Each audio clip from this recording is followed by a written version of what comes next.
Hi there, welcome to my behind the scenes video.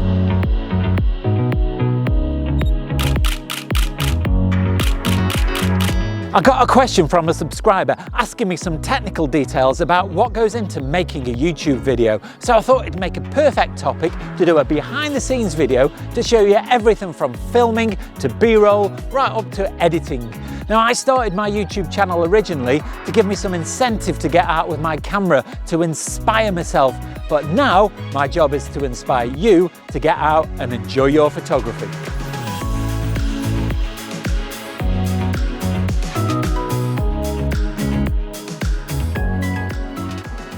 The first thing to think about is the idea for the video, because obviously without a good idea, it's not really worth making a video. Now, sometimes I've got lots of ideas knocking about in my head, and sometimes I really struggle.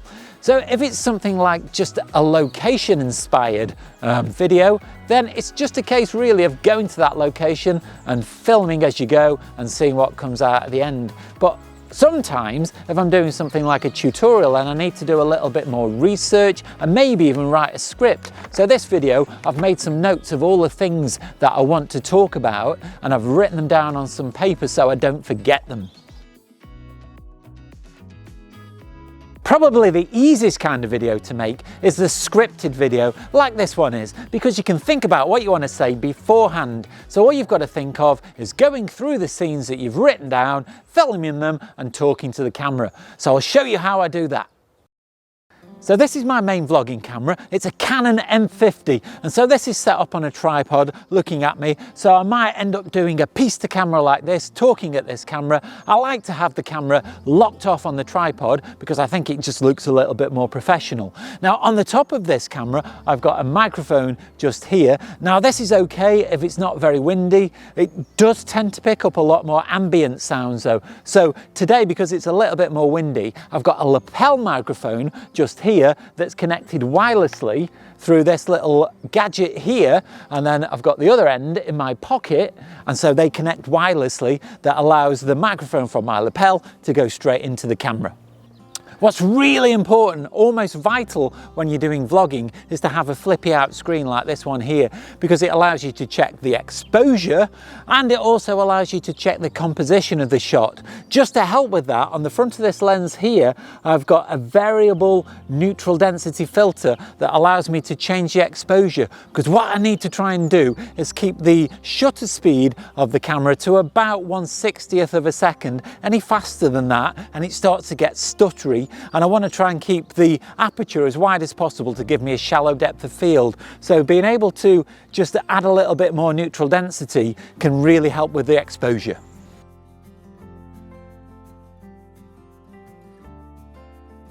When I'm setting up the camera, I will also try and think about how I am actually going to use the shot when I get it back into the video. So on this shot here, at the moment, I'm very central in the frame, so it might work better if I move over to one side, because then here in this space, I could put some text or a picture, and so that's really going on in my mind while I'm making the video. An effective video is going to be made up of two parts, what's called A-roll and B-roll. Now, A-roll is the main part of the story that is the message of the video really. So if you're trying to just put together a series of events or trying to get over some information, that is going to become your A-roll. Then you've got the B-roll, which is going to be all the bits in between that help to glue it all together, which is where something like drone footage or walking between one place and another might come in. One of the things I get asked a lot is whether somebody comes out with me to do all the additional filming. Now, I have to do all of this myself, so it takes a little bit of planning. If I'm filming myself walking away from the camera, what I have to do is put the camera down on a tripod, then walk away from the camera, then walk back to the camera and pick it up. So you end up doing double or triple the distance than you normally would in a walk, but it does help to tell the story when you have what's called B-roll that ties all of the scenes together.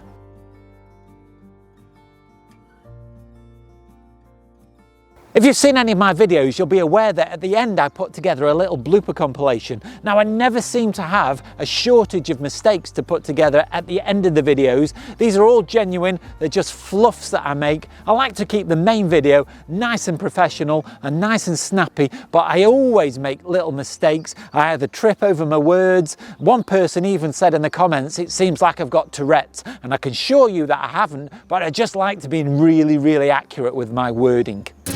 That's at the One thing I'll sometimes do to just change up a video is add a little bit of drone footage. It makes the scene a little bit more cinematic or establishes what you can see a little bit better. So I use a Dji Mavic Pro and it just helps me just add a little bit more sparkle to the videos.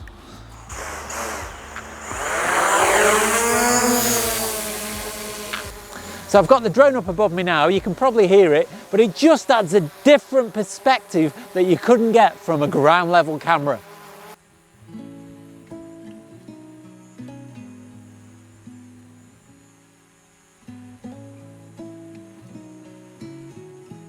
One of the things I quite often forget is to take video of myself actually taking pictures. When you get all the video back into the computer, it's useful to have some shots like that just to help tell the story.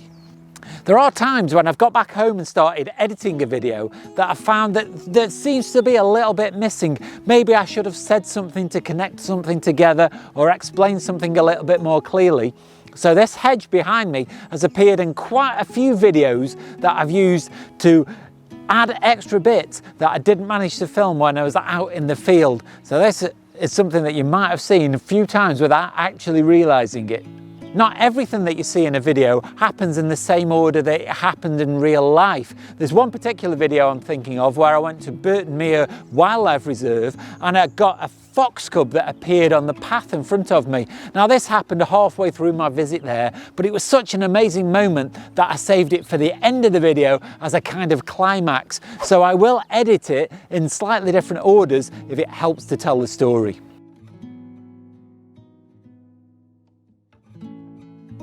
There might be occasions when I want to walk and talk with the camera at the same time. I don't do this very often because it can turn out quite shaky, but the way that I achieve this is just simply sticking the camera on the end of the tripod, stick the tripod under my arm, and then I can look at the camera and I can walk and talk at the same time, and we get this a little bit more fluid shot. That's given you a little bit of insight into the recording process, so let's nip inside and I'll do a brief talk about the editing process. So I've come inside onto the computer and I'm going to give you a quick whistle-stop tour of how I edit the video. So what I've done is I've opened Premiere Pro, which is the editing software that I use for making my videos. It's quite a complicated bit of software, so I'm not going to go into a lot of detail. I'm just going to give you a very brief overview today of what I have to do to edit a video.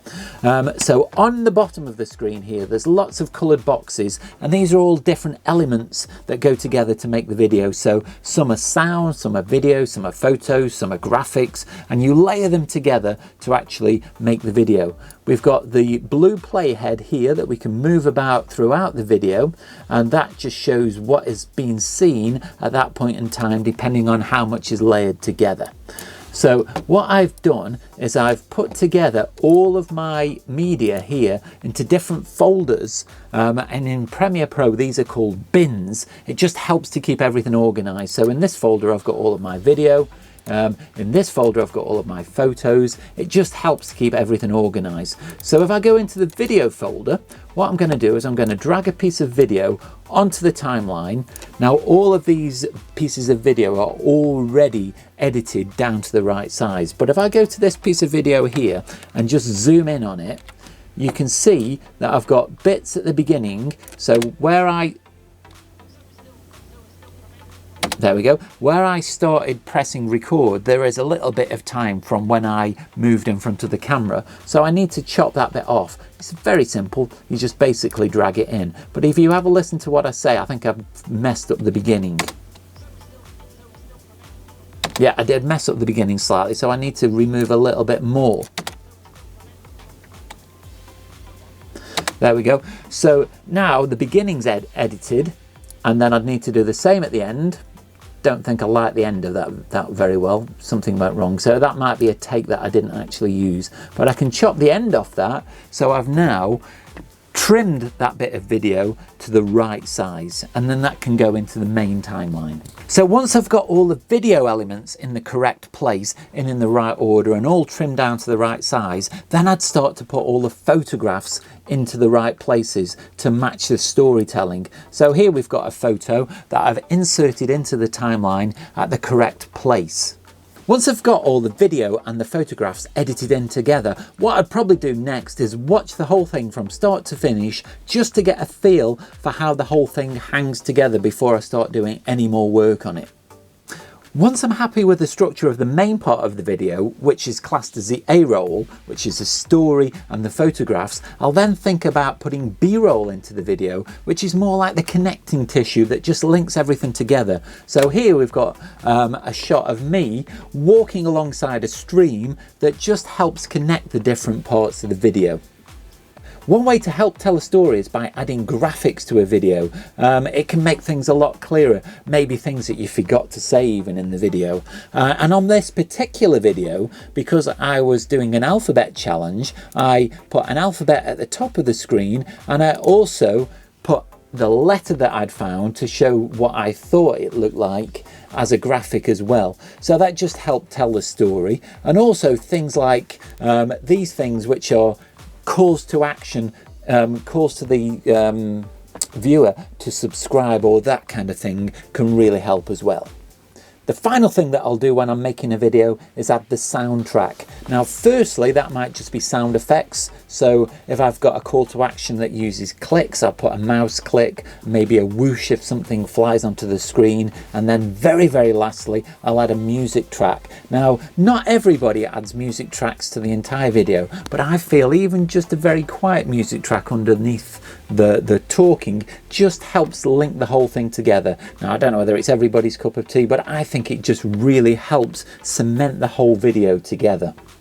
And then what I will do is just watch the video, and I may end up watching it 4 or 5 times at least from start to finish, just to see if there's any editing mistakes that I made, just to see if there's anything else that I could add in, just to polish it until I'm really happy. And what I normally do is if I get to the point where I haven't had to fiddle or change, then I am happy and I call it done. So that's a very quick guide to my editing process. I'm going to hand you back over to me outside to close the video.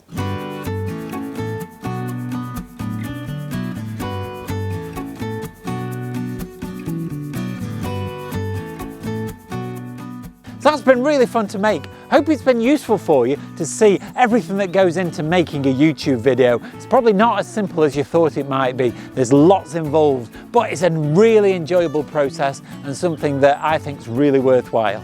Thanks a lot for watching. Hope you've enjoyed that video. If you've got any questions at all, leave them down below in the comments and I'll try and get back to you. Also, you can go over to my Instagram, that's @Dji Oakden Photography, and leave your questions there. You can also see lots of my photos, some that you won't see in videos.